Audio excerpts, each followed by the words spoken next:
Hace pocos días, no sé si tampoco, una semana por lo menos, quizá un poco más, se realizó en Santiago la Feria Internacional del Cómics, ahí en la Universidad Santo Tomás, camino ahí a San Joaquín, en el metro San Joaquín, de hecho. Para las personas que viven acá en Santiago, las personas que viven en otras partes, bueno, pero no importa, toman el metro, se bajan en San Joaquín, ahí está la Santo Tomás. Y ahí estaba el Festival Internacional del Cómics. ¿Por qué les hablo de esto? Porque el cómic se ha transformado hoy día en un referente sumamente importante para nuestro país y para el mundo. La historieta, de hecho, de alguna u otra manera, ha establecido en sus distintos relatos y discursos una forma de ver la sociedad que es cada vez más potente. Hoy día, incluso, sabemos que el cómic es considerado el noveno arte. Y como todo arte, hay que leerlo con un ojo más agudo, hay que leerlo con un ojo más analítico, porque a veces dice mucho más de lo que realmente representan sus viñetas. Hoy día vamos a estar hablando justamente con un especialista de las viñetas y las historietas, pero un especialista bien particular, porque retoma la historia de las historietas y las trae al presente. ¿Dónde vamos a hablar de eso? Por supuesto que acá, en Lo Personal es Político.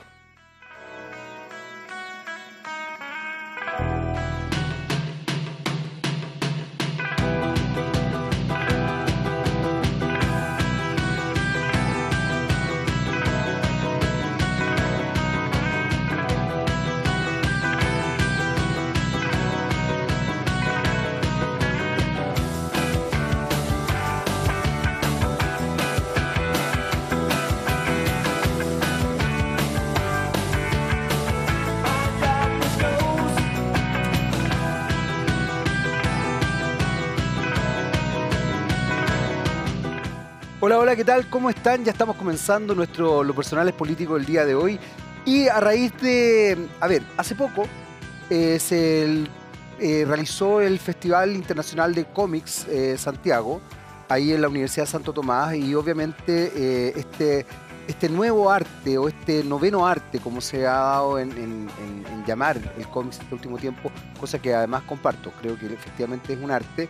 Lo que sí me queda siempre es la duda de cuál será el octavo, si el séptimo del cine, no sé, bueno, ahí vamos a preguntarle a nuestro invitado porque él es especialista en arte en todo caso. A raíz de eso vamos a hablar de cómics sin duda alguna, pero de viñetas y de cómo se va estructurando quizás la historieta en nuestro país. Para eso está con nosotros el periodista, pero mucho más que periodista, investigador, y además...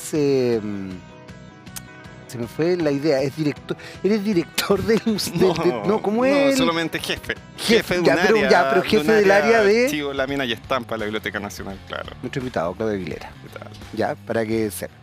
Claudio, partía diciendo esto del FIC, del Festival Internacional de Cómics, porque de alguna manera Chile tuvo una tradición importante vinculada a la historieta durante mucho tiempo. De hecho, la viñeta política se desarrolló muy fuertemente con Topaz en algún minuto. Había humor político, había incluso un humor, no sé si feminista, pero sí vinculado a lo femenino, donde tú tienes un libro que es muy interesante, un personaje de Pepo, ya nos vamos a meter ahí, Viborita. Y de pronto, con el golpe de Estado, esto cambia radicalmente, se terminan las historietas, algo pasa, se fortalece quizás a partir de la editorial Pincel los dibujos de Disney, pero la historieta chilena o la creatividad en ese ámbito se pierde bien fuertemente, esa es la sensación que uno tiene. Y se establece un discurso muy particular con ciertas cosas que continúan, como Condorito y quizás alguna que se me queda en el tintero.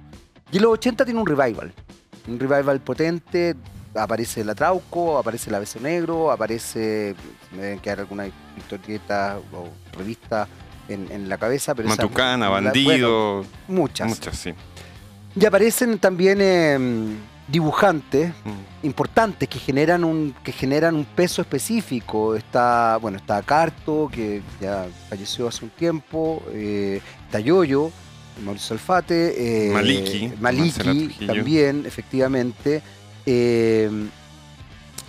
Cuéntame un poquito qué pasó en todo esto, qué pasó también en el golpe, por qué la historieta también tenía una referencia casi política desde cierto punto de vista, porque por algo también se corta la historieta. ¿Será que tenía un rol muy fuerte antes, durante la Unidad Popular? Además, la historieta fue fue bien significativa también en algún momento. Sí, o sea, hay una historia de más de 100 años de historieta chilena, ya lo podemos empezar a rastrear al principio del siglo XX, desde 1908, imagínate, se funda la revista El Peneca. Entonces, de ahí en adelante, los años 30, los años 40, 50, 60, hay una explosión de historietas en los kioscos, de revistas de historietas, de humoristas gráficos que trabajan y viven de su labor. Y eso llega a los años 60 con Zig-Zag, donde hay muchas de las revistas que hoy día se conocen. Hablábamos de Dr. Mortis, por ejemplo, nacen a partir de la fundación de un departamento de historieta específico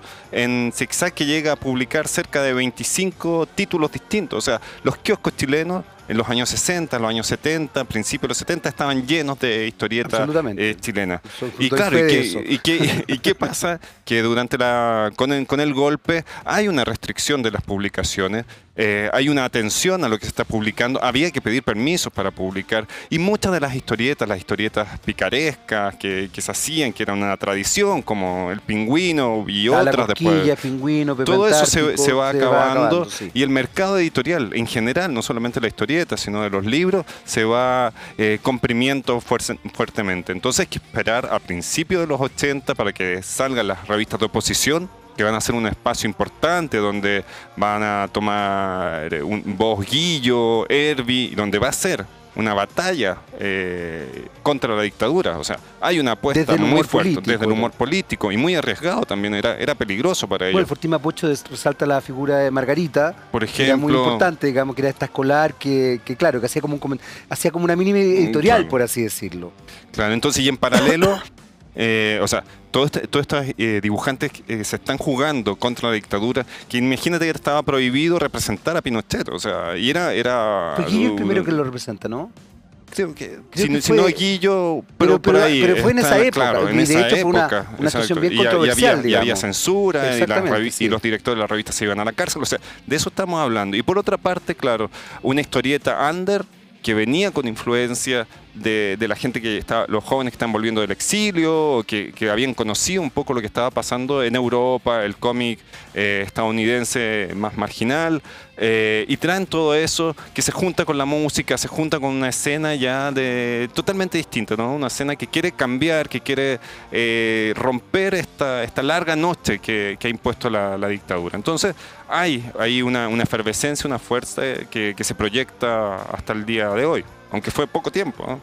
Es bien sorprendente, Claudio, porque de alguna manera bueno, evidentemente nuestro país también hizo una apuesta por negar la memoria.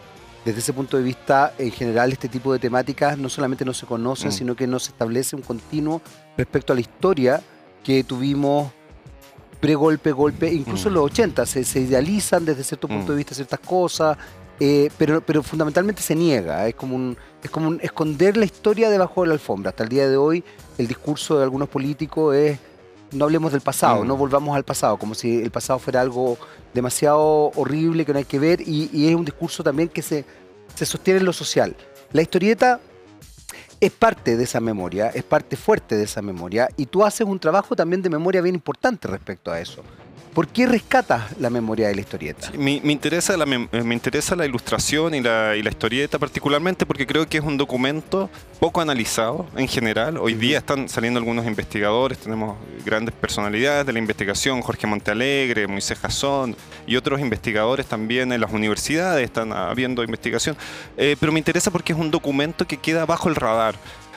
Uno ve muchas cosas en la historieta que no estaba en otros discursos, porque finalmente a nadie le importaba mucho, ¿entiendes? La literatura infantil tampoco a nadie en esa época, y quizás incluso hoy día, le interesa tanto. Entonces uno puede colar ciertos discursos que no están en el discurso oficial. Y yo creo que eso es una de las grandes potencialidades, unas grandes fuerzas de la historieta, poder meter mensajes, poder meter palabras, esos discursos masivamente sin que estén vigilados por la oficialidad. Y eso lo vemos mucho, por ejemplo en Mampato, que hablaba un poco de Mampato en el año 74 se publica una serie de historietas de Temolobos, donde hablan contra un dictador, hablan en contra de la opresión, y Guidú, un dibujante chileno que había trabajado en la revista Cabros Chicos de Cuncuna. Lamentablemente no tengo ningún número porque era cabro chico yo también, entonces... Y él habla en su historieta también, son unos pequeños personajes, como unos duendecitos que tratan de rescatar a unas mariposas que los obligaron a ya no poder volar.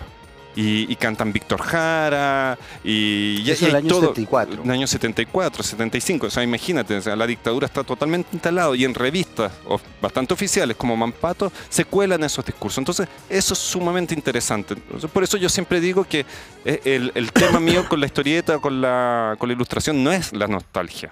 Porque yo mucho de esos procesos no lo viví. Yo no leí Mampato en ese momento, no leí Cabros Chicos en ese momento. No tengo una nostalgia de recuperar algo que perdí, sino a mí me interesa como un dispositivo cultural, o sea, cómo estos discursos están ahí y cómo los podemos rescatar, y en qué momento, en qué contexto social, político, cultural e incluso industrial, o sea, cómo funcionaban las imprentas, cómo funcionaban las editoriales, todo eso me interesa.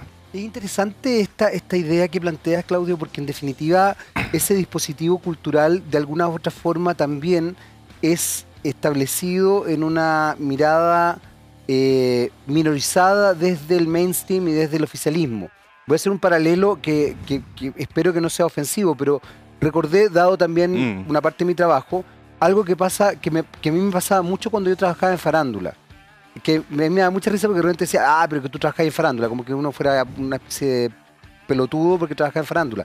Y yo de repente siempre pensaba, qué loco, porque en farándula finalmente, más allá de los temas frívolos, hemos hablado de leches de filiación, de, qué sé yo, feminismo, de movimientos LGBTI, en farándula. O sea, que si usted hablando de programas como SQP, Primer Plano, Alfombra Roja o, no sé, Intruso, programas muy faranduleros. Y claro, entre medio se colaban estos discursos, pero se colaban fuertemente. Pero, ¿por qué hago este paralelo? Porque finalmente primaba lo otro. Primaba la descalificación, que es también lo que pasa quizás a veces con el humor político. Prima la descalificación del humor más que la situación. Lo que tú acabas de contar de Mampato es tremendamente interesante, además tremendamente arriesgado en un momento muy complejo cuando efectivamente la dictadura estaba sumamente, ¿cómo se podría decir? Con mayor fuerza quizás, bueno, después tiene un momento muy duro en los 80, pero estaba recién instalándose y con comillas una sensación de mucho miedo y también de un cierto apoyo, digamos. Yo diría que ahí parte esta grieta que hasta el día de hoy tenemos en nuestro país. ¿Qué pasa con eso? Cuando el mainstream, que es un poco lo que tú planteas, no ve en la historieta estos rasgos tan importantes. No conoce la Cabros Chico, no tiene que ver con un vínculo nostálgico. Cuando yo digo rescatar la memoria, digo rescatar la memoria como cuando uno dice, tú no podés negar la historia, porque si no, ¿cómo crees que vaya a avanzar? Sí. Y sin embargo parece ser que en nuestro país es la negación lo que funciona. Y ahí desde el discurso oficial, desde la historia oficial, la historieta siempre está en un plano bajo. Por eso también destacaba al principio que hoy día es un arte. Sí, totalmente. Sí, y yo creo que es súper interesante lo que mencionas, porque muchos de los discursos lo vemos, ¿o no? Fíjate que no hagamos caricatura, ¿no? No hagamos caricatura, es una frase. Claro. O no infantilicemos la discusión. Entonces, como que la caricatura fuera algo negativo. Claro, es una manera. De hecho, el nuevo libro de Mala Imagen se llama No más caricatura. O sea, claro, toma eso, ¿no? No caricaturicemos, no caricaturicemos. Y, claro, no infantilicemos la discusión. Como si todo lo del mundo infantil fuera algo malo también, o negativo, o inocente, o sin importancia, o como... No, ni caricatura ni infantil. Y yo me dedico justamente a investigar la caricatura y el mundo infantil, porque creo que ahí también están esos discursos que pasan fuera del radar del adulto, fuera del radar de ciertos adultos, además, sí, claro, porque estamos hablando como de ciertas posiciones políticas, ciertas posiciones sociales, hombres, blancos, de ciertas clases sociales. Entonces tampoco es que sea para todos, o sea, también hay un discurso que se van colando. Entonces a mí me parece muy, muy motivador, muy interesante que se puedan dar estas discusiones, que podamos poner en el tapete personajes, revistas, desde una visión un poco distinta también. Lo que tú mencionabas de la FIC es súper interesante, porque ahí yo fui el fin de semana y ahí veo que hay una muy buena calidad actual de la historieta en nuestro país, pero y muy diversa. Yo creo que eso es lo importante. Hay gente que está haciendo mangas chilenos muy interesantes, gente que está haciendo humor gráfico, gente que está haciendo historieta para niños y niñas, gente que está haciendo género, terror, ciencia ficción, y esa convivencia me parece muy interesante. Pero ahí también hay gente que está rescatando historietas antiguas, que está rescatando revistas antiguas, hay autores como Germán Gabler presente, que estuvo en Mampato, que estuvo en los años 60. Entonces hay una convivencia, una escena súper rica y súper nutrida hoy día. Llama la atención cuando tú hablas del tema de Mampato y también de cómo se van constituyendo los discursos. Tú tienes un libro sobre Pepo, concretamente, y Viborita. Sí. Viborita es un personaje de los años 50. Tengo la sensación que incluso puede ser un poquito anterior. Empieza a gestarse a finales de los 40, sí, claro. Tengo la sensación que creo que de hecho tú lo leí en tu libro. Y es bien sorprendente porque Viborita tiene una mirada, que además me sorprende que Pepo que sea un hombre el que lo plantea, tiene una mirada feminista para la época. Una mirada también de una sexualidad más libre para la época, más independiente para la época. Hago el hincapié de la época, pero que igual es bien sorprendente. ¿Qué pasa con Viborita? ¿Por qué es un personaje tan relevante desde cierto punto de vista? Sí, bueno, es un libro que hicimos sobre Viborita, este personaje de Pepo creado en la revista. Empieza a gestarse la revista Pobre Diablo, que es una revista picaresca, para adultos, para hombres adultos, y después se desarrolla en el Mercurio, curiosamente, y después, más tarde, en la revista El Pingüino. Es no un detalle menor. Es interesante también. Y Viborita, ¿por qué me gusta? Uno, porque me pareció un personaje que hay que destacar, que no era conocido de Pepo. Tienes toda la razón. Pepo, todo lo hemos encasillado por Condorito. Exacto. Para bien y para mal, Pepo es Condorito, cuando para mí Pepo muchas otras cosas, es un creador muy completo, muy interesante. Y en Viborita yo creo que se muestra la calidad de su dibujo. Pepo estudió Bellas Artes 2 años, tiene una visión del trazo, tiene un trabajo en el trazo muy fuerte, y que en Viborita se nota mucho, o sea, la calidad de su trabajo. Viborita también justamente nos permite, como documento, nos permite hablar de lo que estaba pasando en la historieta en general, del humor, pero hablar de la moda, por ejemplo. Tenía un ojo, Pepo, muy marcado, y es impresionante, y con un gusto exquisito. Claro, con una colega que trabaja en el Museo de la Moda hicimos como un paralelo entre lo que se ponían Viborita, qué ropa lleva, qué sombrero, qué collera, y las revistas estadounidenses que probablemente llegaban a Estados Unidos, a Chile. Entonces es Dior, no sé, todos los modistas del momento no había reparado en eso, pero tienes toda la razón. En Viborita. Hay un trazo y un dibujo, una preocupación por el estilo, que en realidad es destacable. Porque Pepo es un observador social, y si uno se fija, siempre en todos sus personajes él va a estar observando lo que está pasando en su entorno, y es muy meticuloso y es muy agudo para observar su sociedad. Incluso a los primeros Condoritos también lo vamos a ver como reflejo de la sociedad. O sea, Condorito finalmente es un inmigrante del campo que llega a la ciudad, rural, y trata de sobrevivir al principio, y después se va instalando, pero al principio es un sobreviviente. Entonces Viborito me parecía interesante por todo eso, y también porque la instalación de Viborita es en paralelo a toda la discusión sobre el rol de la mujer en la sociedad chilena. O sea, piensa que son las primeras votaciones, se está ahí discutiendo el voto femenino en las presidenciales. Entonces hay también esta idea de la mujer moderna, de un cambio de las costumbres y la sociedad chilena, porque ya deja de tener una influencia europea y empieza a entrar muy fuerte todo lo norteamericano. Los estadounidenses se transforman en modelo para Chile. Entonces hay un cambio en las costumbres, el auto se masifica, que el hecho de que las mujeres puedan fumar se hace más público. Entonces hay toda una serie de cambios que están reflejados en Viborito, y por eso me parecía un personaje que hay que ponerle un ojo, y que tensiona también justamente los discursos sobre el rol de la mujer, porque finalmente también Pepo se burla un poco de ella, o hace que a través de ella un hombre en una revista para hombres se burle un poco de este mundo de la mujer moderna. Aunque Viborita es bien contradictorio porque es muy crítica de sus amigas, Sí, claro. pero muy crítica de la frivolidad de su entorno, porque Viborita es de clase alta. Sí, eso también llama la atención. No se casa, no tiene pareja fija.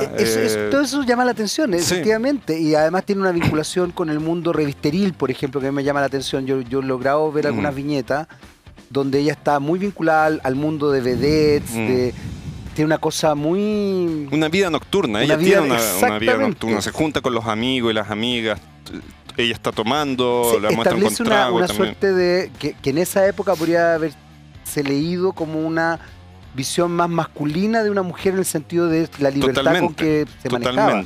De hecho, yo he leído viñetas donde ella habla de manera, obviamente entendiendo que es los años 50, pero habla de sexualidad.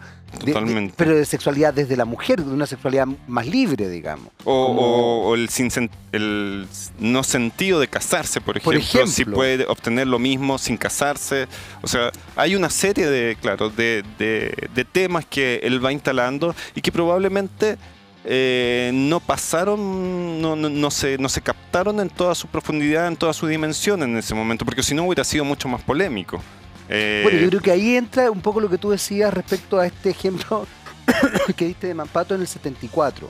Porque, en definitiva, creo que uno de los referentes interesantes que tiene el arte en general es establecer discursos que están, salvo que sean muy evidentes o que se generen una dimensión más bien de documental o de relato histórico, digamos, son discursos que están más difuminados un poquito.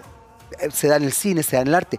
Goya, por ejemplo, con Los Caprichos, que hace un vínculo con las brujas, en el fondo está diciendo mucho más cosas que simplemente las brujas, digamos. Y aquí pasa algo similar, pero es sorprendente también que Pepo, porque uno tiene la idea de que Pepo es un tipo machista. Vamos a hablar de eso a la vuelta de una pausa que tenemos que hacer ahora, muy breve. Seguimos inmediatamente aquí conversando de los personajes políticos, por supuesto, por las pantallas de TVX. Vamos y volvemos.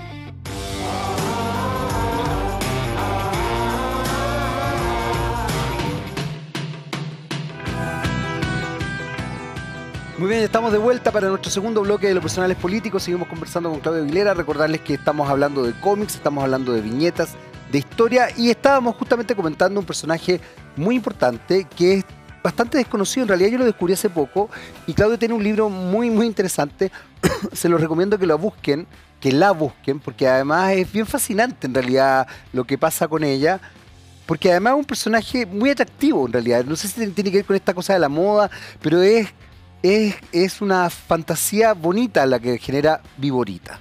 Y yo te mencionaba el tema de Viborita y te decía justamente antes de terminar el primer bloque que llama la atención porque Viborita tiene una impronta bastante feminista desde cierto punto de vista, entendiendo que son los años 50.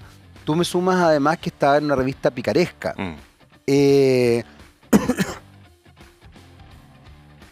Pepo no está cancelado bajo ningún punto de vista, pero sí en algún minuto los discursos más feministas han hecho algunas alusiones a él.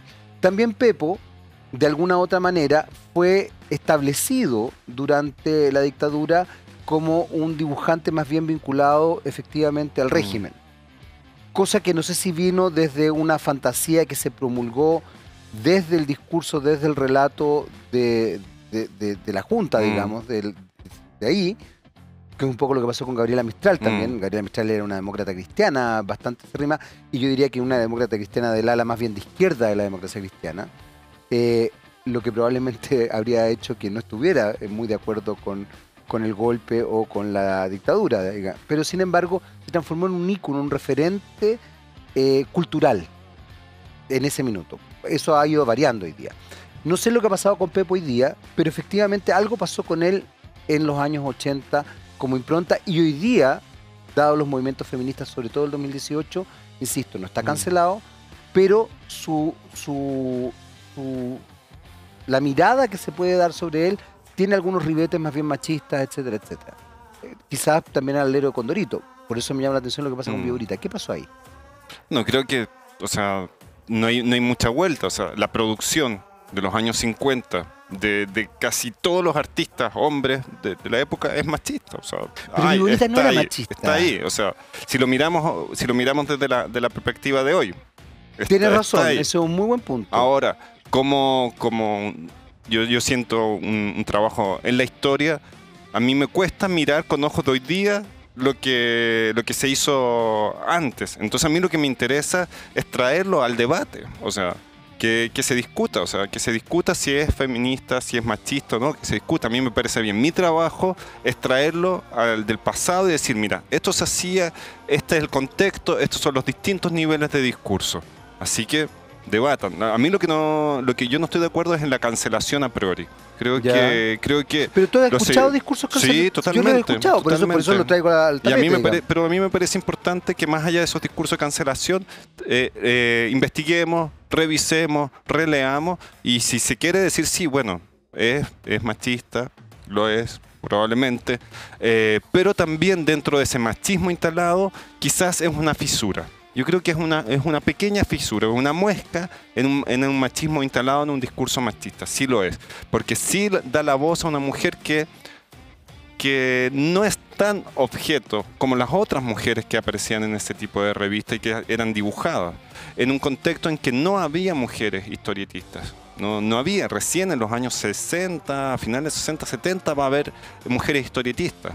Y ya después todo el trabajo de Malik y hoy día lo que hay con Brígida y todo un movimiento de cómic hecho por mujeres que existe hoy día. Pero en ese momento no existían. Las mujeres estaban fuera de la ilustración y la historieta, como de otros aspectos pero en ese sociales. caso, Claudio, quizás me expresé mal, porque yo creo que Viborita justamente cae en un discurso más bien feminista. Yo tengo la sensación de que el discurso de cancelación de Pepo viene con Condorito. Y con Yayita, seguramente, claro. Y con Yayita, claro, y la visión de Doña Tremebunda, totalmente. La descalificación también de esto de la suegra, la caricatura de la suegra mala, pesada. Sí, yo digo que en Viborita hay una tensión. Es que a mí me pasa eso, por eso lo entiendo. O sea, yo creo que hay que leerlo varias veces para decir sí, no. O sea, hace al menos esa muesca, esa fisura en el discurso. Es que a eso voy exactamente a eso, que yo creo que Viborita establece una tensión y, como tú bien dices, una fisura donde finalmente estos chistes que parecen en revistas picarescas, con una mujer primero de la élite, pero que se codea con el mundo revisteril, que tiene una vida bohemia, que no se casa, que es fashionista, que es profesional, etcétera, etcétera, finalmente es sumamente libre, o sea, entendiendo que es de los años 50. Y hecho por un hombre. Y hecho por un hombre, es muy feminista. Claro. A eso voy. Sin embargo, los discursos de cancelación se establecen en esta otra área que es Condorito, donde también tengo la sensación, y por eso te preguntaba, porque tú has trabajado y has estudiado mucho a Pepo, también se establece un discurso cultural ideológico de Pepo vinculado a una cierta tendencia, que es más bien de centro derecha o de derecha. ¿Pasa eso realmente o no? Por eso puse el paralelo con Mistral, porque Mistral fue juzgada o fue establecida como la intelectual, digamos, de la dictadura, y resulta que con el correr del tiempo vamos sabiendo que bajo ningún punto de vista lo habría sido, no habría estado de acuerdo, yo no diría que Mistral no era feminista, de verdad creo que no, digamos, pero era una mujer evidentemente de avanzada, con una orientación además, con una intimidad más compleja. No. Sin embargo, son discursos externos que se le ponen a ciertos creadores.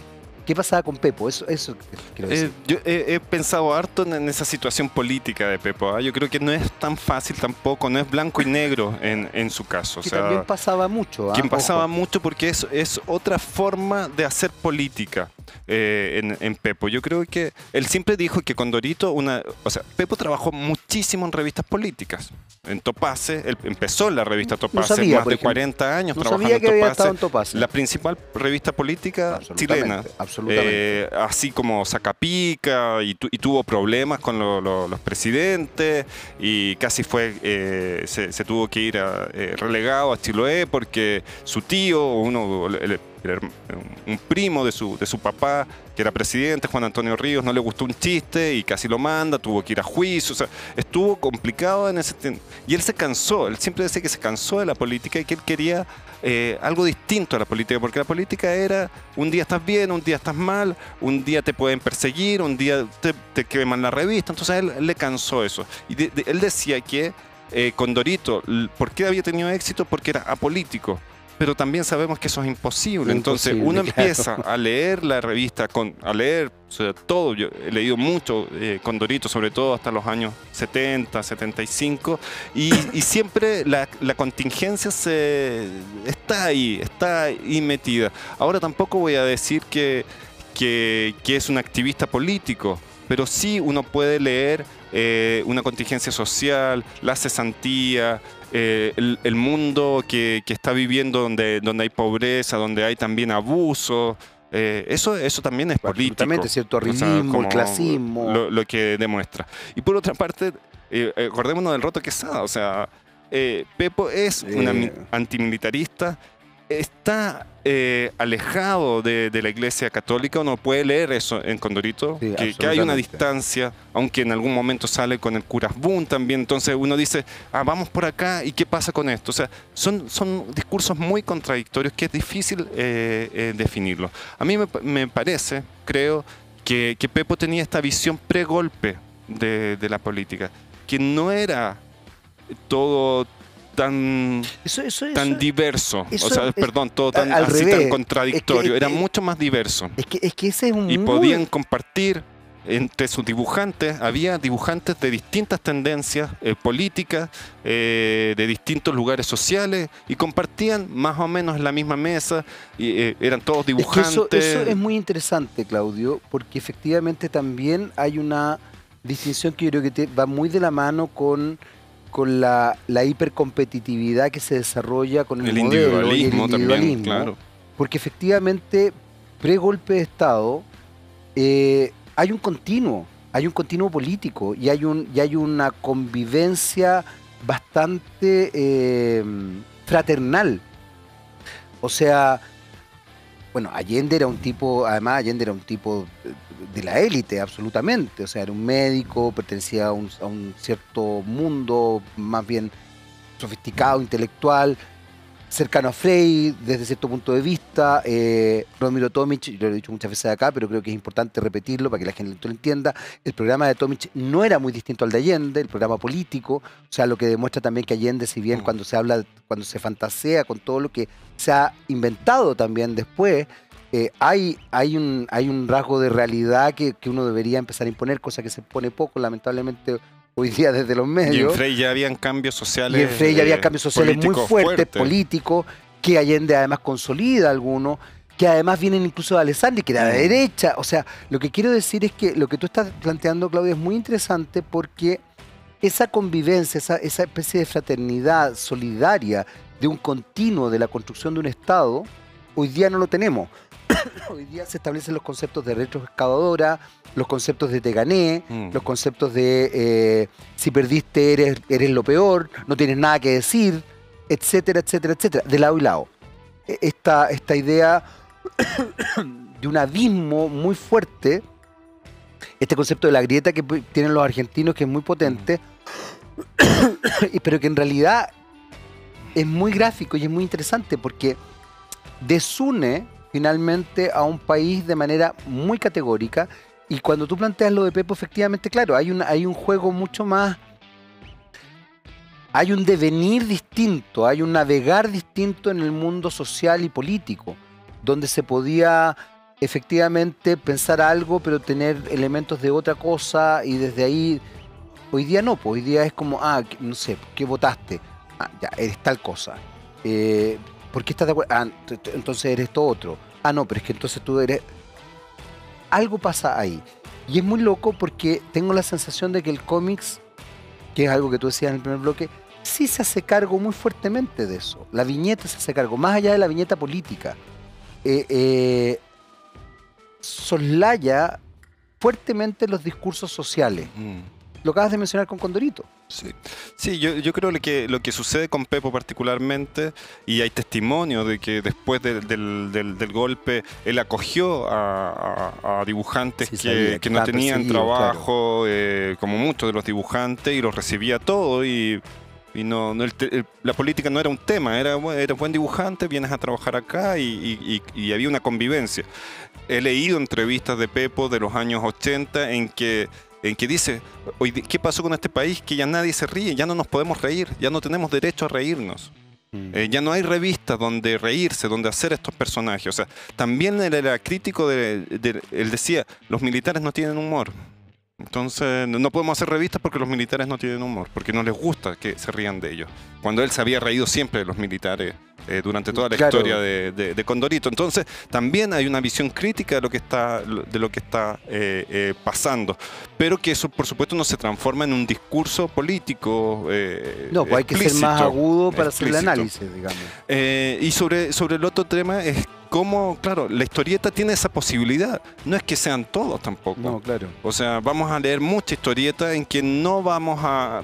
Es más difícil, quizás más lejano ver qué está sucediendo en la sociedad, pero hay otras en que sí. O sea, estamos hablando, por ejemplo, de Herbie, de todo este movimiento de los años 60, ¿no? Con Frey. Bueno, ellos hacen una revista que se llama La Chiva, justamente en el año 68. Muy buena. Una revista donde está Herbie, donde están los hermanos Vivanco, donde está Palomo, y que empieza a reflejar la situación que está pasando. Justamente eso, las tomas, los barrios, la junta de vecinos, acuérdate la ley de junta de vecinos de Frey, o sea, todo eso empiezan a reflejar, y yo creo que es uno de los momentos en que mejor se refleja en la historieta lo que está sucediendo en la actualidad. O sea, la gente podía ver lo que estaba pasando en la ciudad de Santiago, cómo iba cambiando, cómo cambiaba la política, y ese mismo equipo después va a hacer la revista La Firme, donde explican el programa de Allende a través de historieta. Entonces, claro que hay un potencial político, social en la historieta, pero eso no significa que todos tengan que hacerlo, no significa que todos lo vayan a hacer. Pero yo lo que trato justamente es de leer esas grietas. Me interesan esas grietas en los discursos. Y yo creo que la historieta puede ser una cuña, y ha sido una cuña en distintos momentos. Y hay ahí una referencia bien interesante, porque también hay componentes estéticos que han ido variando a partir también de las construcciones justamente estéticas, valga la redundancia, del trazo y del dibujo. Estaba pensando, por ejemplo, que de alguna u otra forma, por ejemplo, la revista Cabro Chico parte con Oski, Parte con Oski, claro, que es maravilloso. Maravilla, a mí me Oski, encanta. bueno, a mí Pero algo también. pasó que de repente Oski se pierde. Yo no sé si Oski no permea el gusto del chileno. Yo creo que hay rasgos quizás que son... Probablemente no, porque eran, y menos también es que estaban las tensiones, o sea, Cabros Chico también era un repositorio de las tensiones políticas del momento, o sea, Absolutamente, absolutamente. ¿cuál es el rol de la historieta y la ideología, la historieta y los niños, la historieta? ¿De qué tiene que hablar la historieta en un marco socialista también? Y eso es una pregunta que se estaba haciendo y una discusión Y ahí que se aparece estaba el trazo, haciendo. ahí Claro. aparece un gesto de una cierta caricatura que está vinculado también o que de alguna manera rescata hasta aspectos de los muralistas mexicanos, con estos Claro. rostros más anchos, narices más Exacto. anchas, labios más gruesos, ojitos más achinados, que por ejemplo Pepo no lo tiene, lo conversábamos fuera de Sí. programa, que yo te decía que a mí Viborita me recordaba mucho a Sofía Sí. Loren. Sí, es mucho más Su estilizado, física, claro. su físico y su rostro además, me la recordaba muchísimo. Y tú me contabas que él era un fanático del cine, de las actrices y todo eso. Algo pasa también ahí, que por ejemplo en los años 80, estoy pensando concretamente en Yoyo y en Carto, fundamentalmente, que toman ciertas referencias de un cómics más bien francés, me da la sensación de un dibujo. Sí, bueno, Moebius estaba muy presente, ¿Cachai? Hugo Pratt estaba muy presente. Es también. bien potente.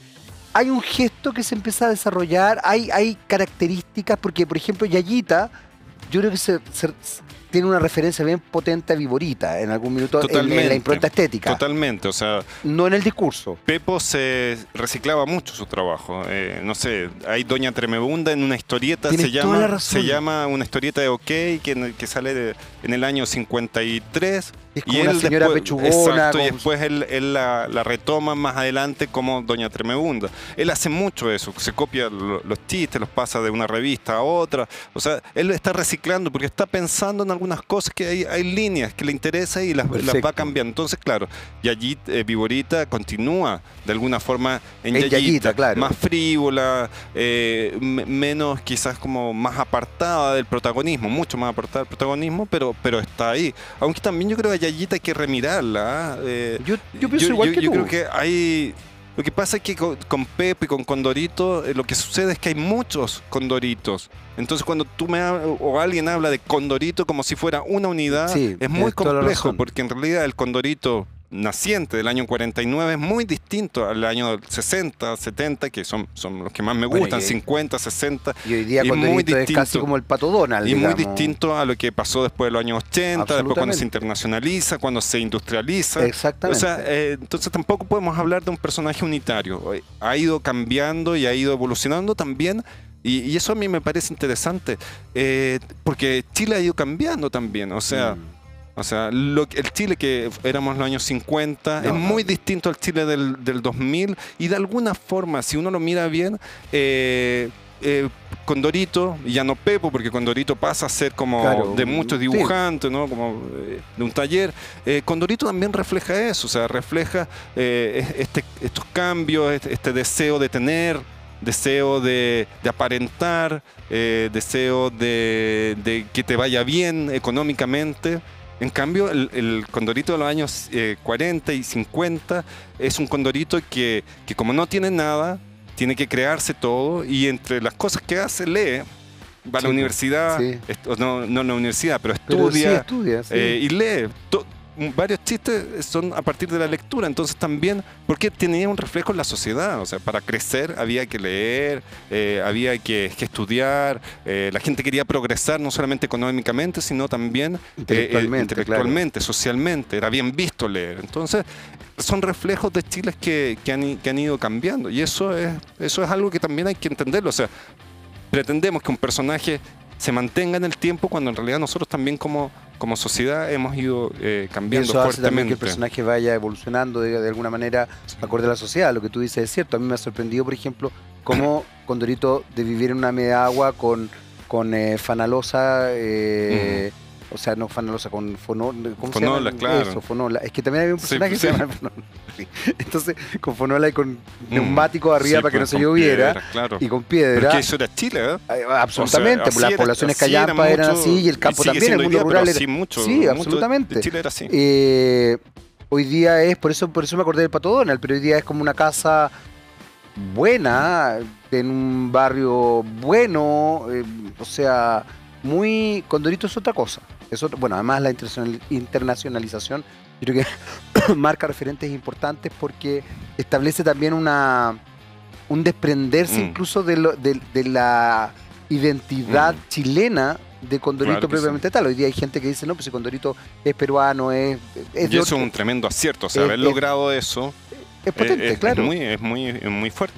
Oye, tenemos que hacer una breve pausa, volvemos inmediatamente a seguir conversando acá con Claudio sobre viñetas, cómics y mucho más. Este noveno arte. Tengo que preguntarle lo del arte también, de cómo se constituye este noveno arte. Vamos y volvemos.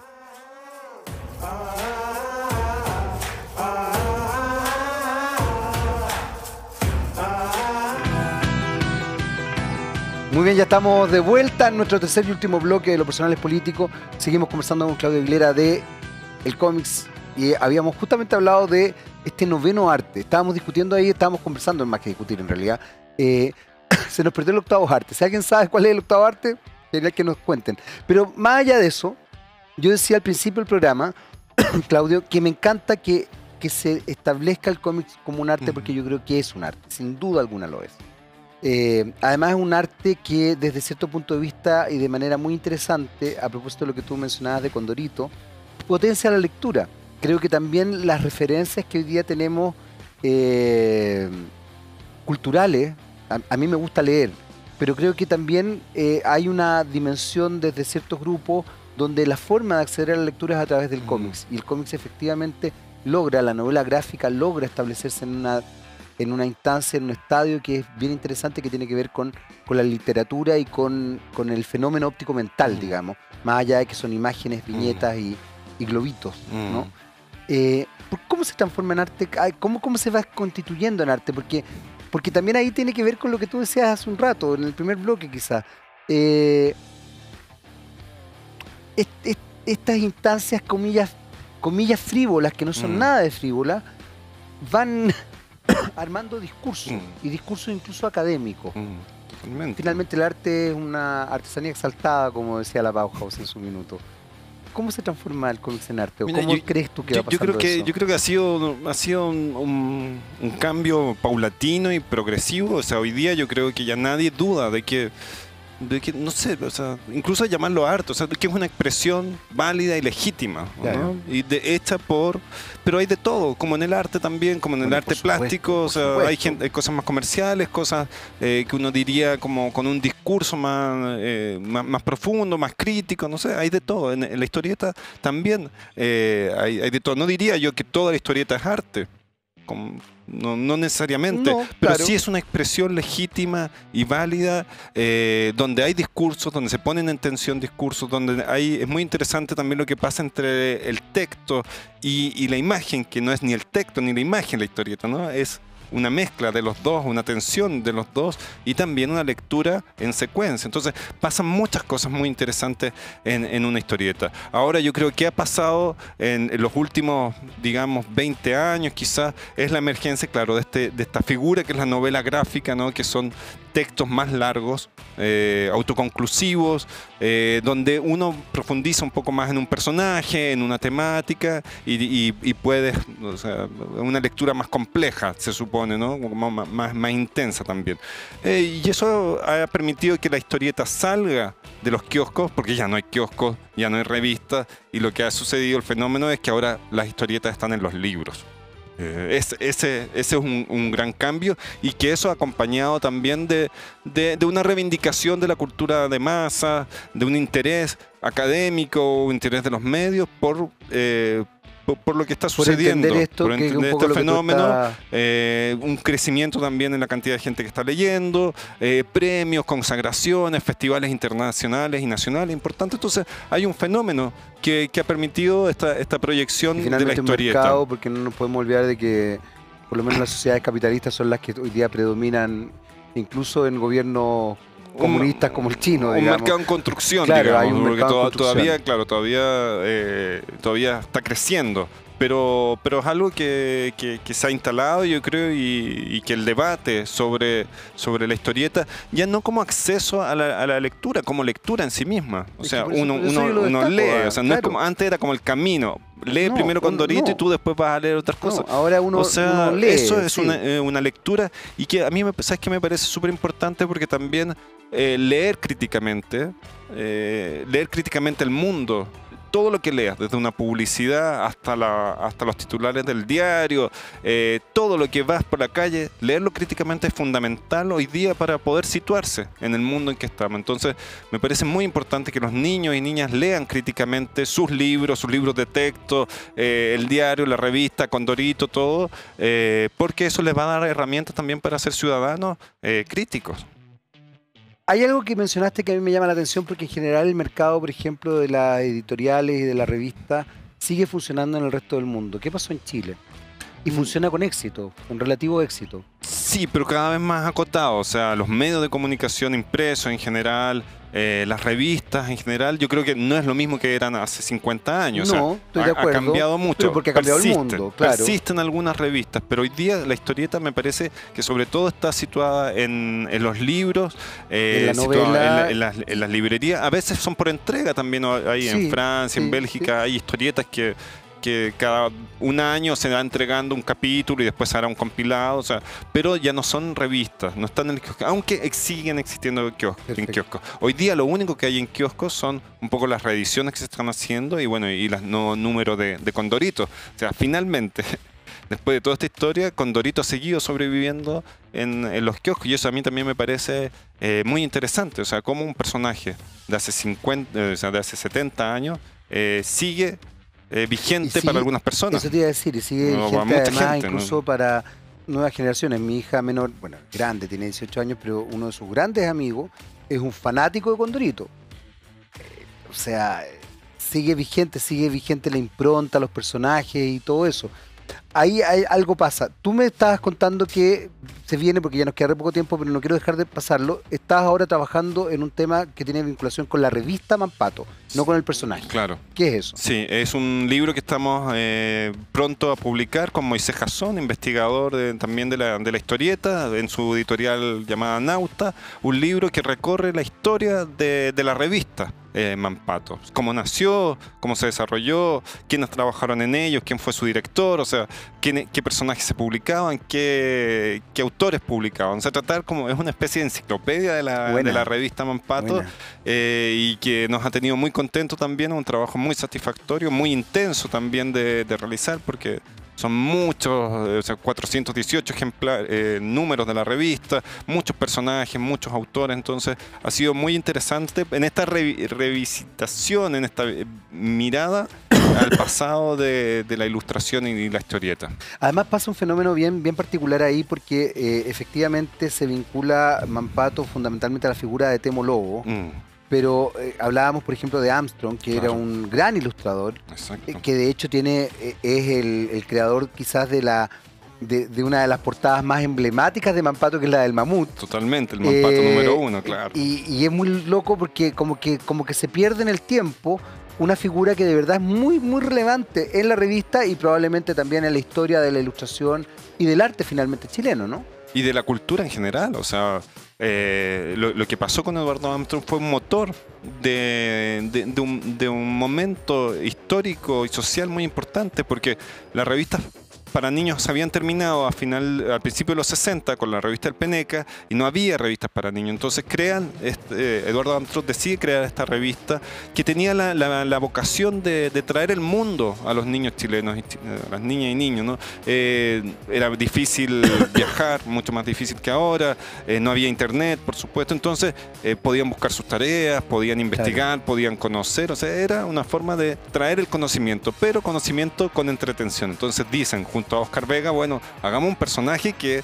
sea entretenido y que además traiga información. Y ahí es donde crean Mampato, y después llega como al tercer número, llega Temo Lobos y desarrolla el personaje, ¿no? Crea a Ogú, crea a Rena, y transforma este personaje en el fenómeno que hoy día sigue siendo y que sigue interesando, y que los niños y niñas siguen leyendo a Mampato. Entonces nos interesaba eso, cuál era el universo de Mampato, de la revista, que permitió este personaje, pero permitió también darle cabida a muchos de estos dibujantes que después del golpe habían quedado sin trabajo, fueron a Mampato a seguir haciendo su obra con gran madurez también. Entonces ahí hay algo que me interesa como para terminar, que es también cómo estas imágenes, como hablamos de Condorito con tanta familiaridad, o de Mampato, son parte de lo que somos, ¿entiendes? Son parte de lo que somos como chilenos y chilenas, o sea, nos vinculan de alguna forma.